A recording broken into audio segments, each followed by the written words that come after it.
Hey guys, it is Mitch, or Glitchy Lock, whatever you like, and today I've got something special. I'm going to go through the entire Zombies storyline, catch you guys up, fill you in on some information that you weren't too sure about, and I'll give you the whole story up until this point in time, up until Shangri-La.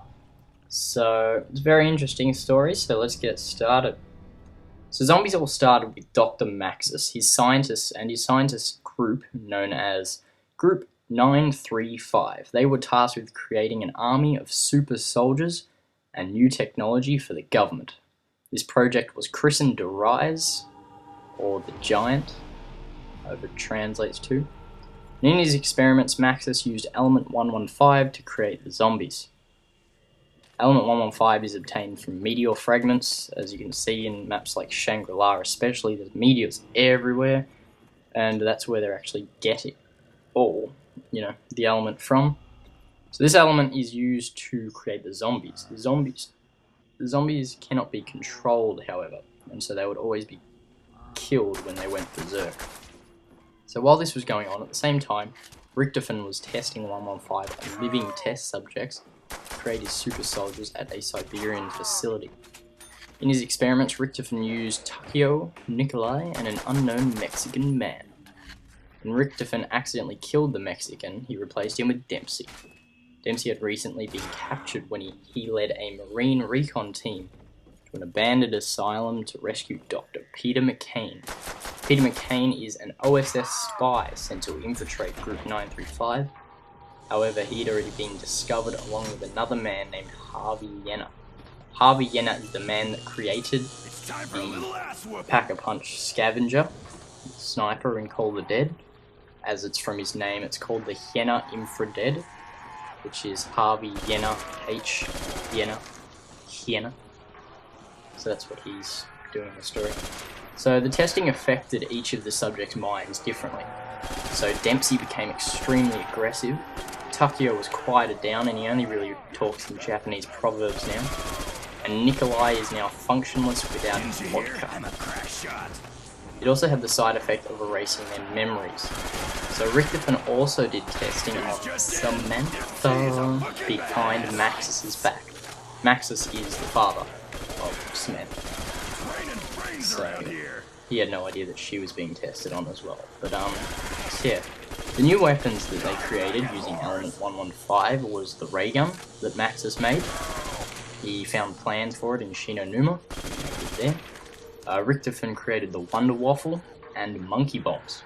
Maxis promised to mass produce the monkey bomb to his superiors, but he became in love with another little science chick. And so Richtofen got really annoyed that he was, getting out of his nerdy, researchy ways.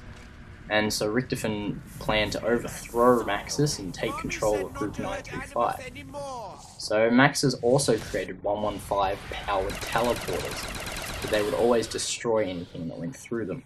All of his experiments were done with his assistant, Richtofen, and when he used his daughter Samantha's dog, Fluffy, as a teleporter test subject, he accidentally created the first hellhound. So one day Samantha came in and came running in and started questioning her father about a dog.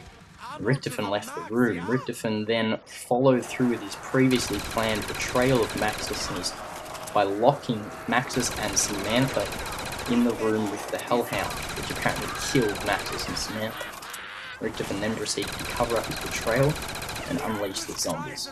So Richtofen then took the super soldiers from the Siberian facility to Shinonuma.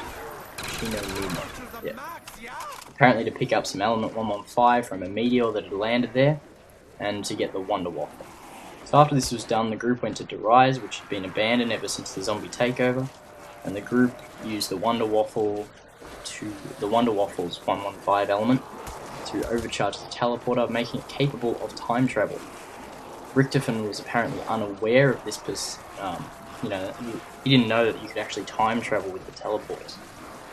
So they teleported to Kino de Toten, an abandoned theatre in Germany in an unknown year, although Richtofen didn't really seem too concerned about it, because he knew the theatre was the place Maxis would unveil the teleporter to the Germany High Command. Since Maxis was killed, the theatre was abandoned.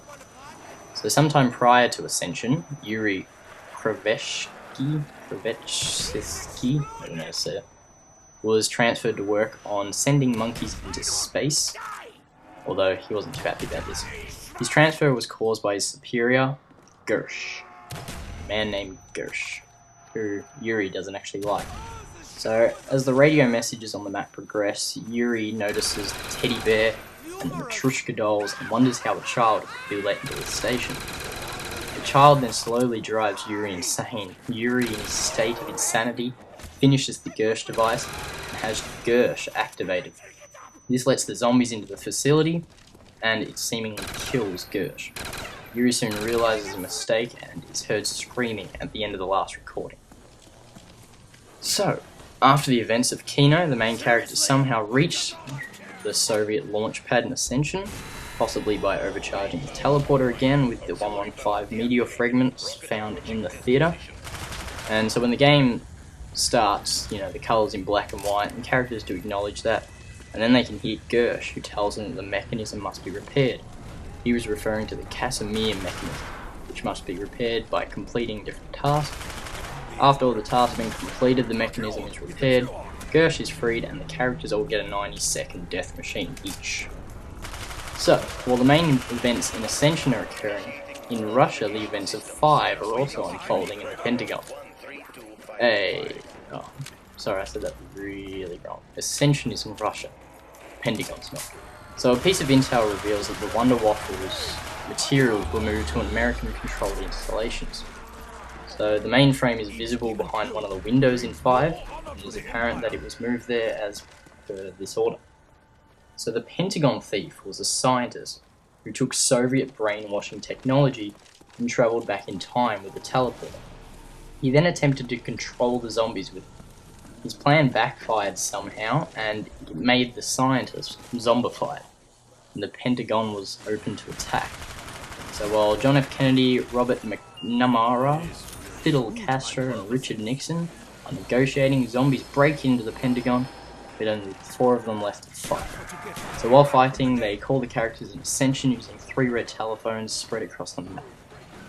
So as they continue fighting, the 3 super soldier test subjects slowly regain their memories. Takeo is the first to remember, and he speaks of, his past and also the past of the other characters and observations of the other characters.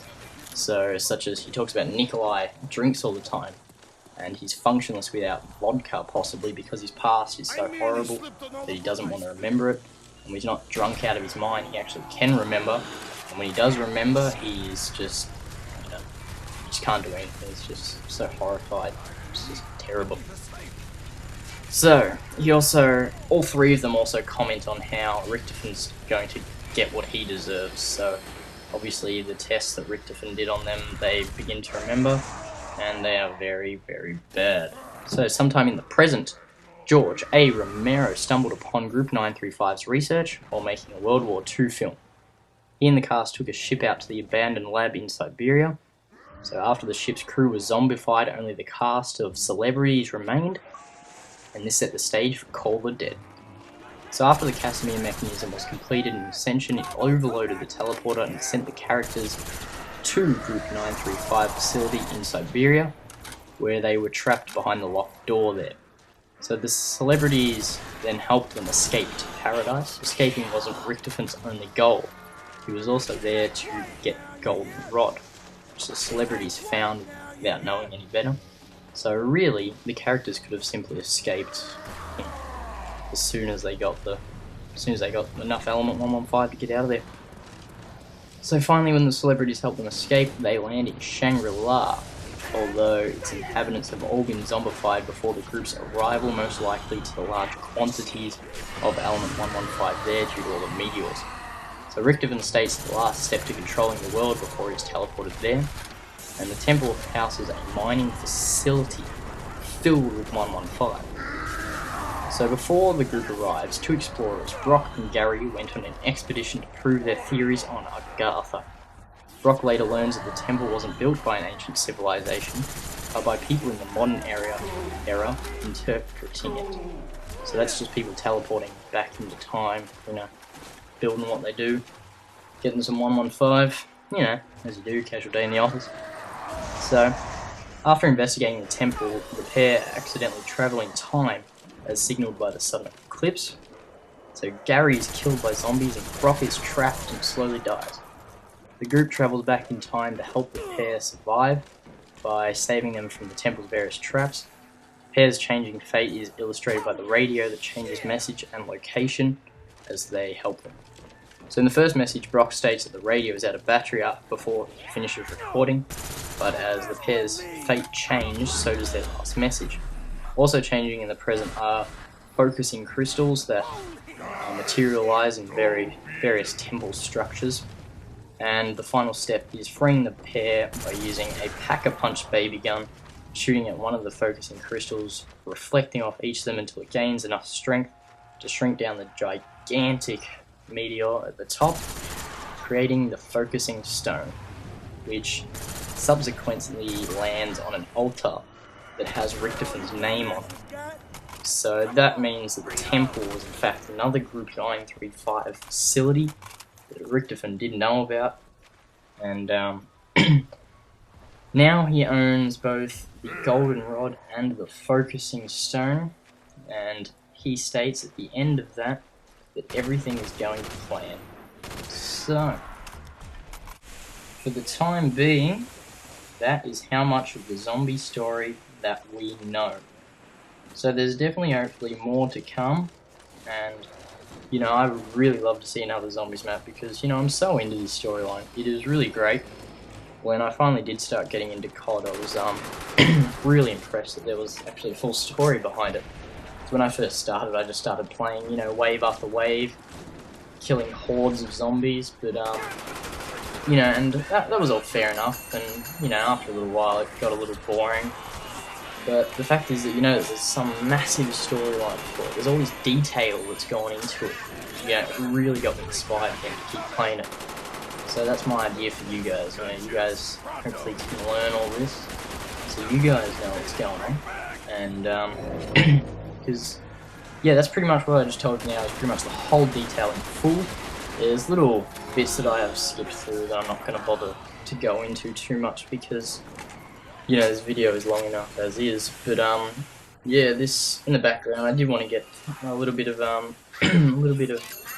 playthrough on as many maps as I could, and that was the idea. Some of the maps I'm playing online with people, some with friends, some are just solo. You can see these are just randoms online that I found. And same as all my games with randoms online, I'm always the one that has to revive everybody. But you know, I do really enjoy this. I do really enjoy the storyline. I love it. I love the fact that there is even a storyline to, you know, a horde game. But yeah, it is very interesting, and I suggest that you guys look into it even more than what I've told you now, because that's not everything. There are little bits that you still might not be too clear about, and you know, it's all over the internet. There's heaps of it out there. But thanks guys, thanks for listening. I'll be a zombies player for life, that's for sure.